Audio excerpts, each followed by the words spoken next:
अब देखें ये बड़ा अजीब लगता है कि उसको कहा जाए कि वो मतलब तकलीफ में होंगे, ज़ाहिर है उनके नाक पे हड्डी चोट वगैरह लगी है या कुछ इस किस्म की बता रहे हैं, लेकिन जिस किस्म की कहानी सुना रहे हैं ना, वो बड़ी अजीब किस्म की कहानी है। उस कहानी की जो है ना, वो बिल्कुल उस कहानी की समझ नहीं लग रही कि ये कहानी क्या है?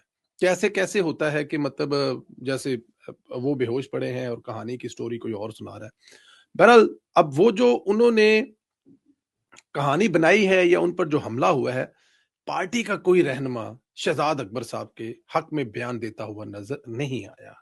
ये एक बड़ी देखिए होना तो चाहिए ना, सुहेल अफरीदी जो कि केपीके के वज़ीर आला हैं, जनरल सेक्रेटरी साहब को गौहर साहब है, चेयरमैन साहब जो हैं और सुलेमान अकरम राजा साहब जो हैं, इनके बयानात आने चाहिए थे। ज़ाहिर है उनके एक सरगर्म रुकन हैं, वहाँ पर बैठकर उनकी इमरान खान की जंग लड़ रहे हैं बकौल उनके, लेकिन ऐसा नहीं हुआ। हाँ, शहज़ाद अक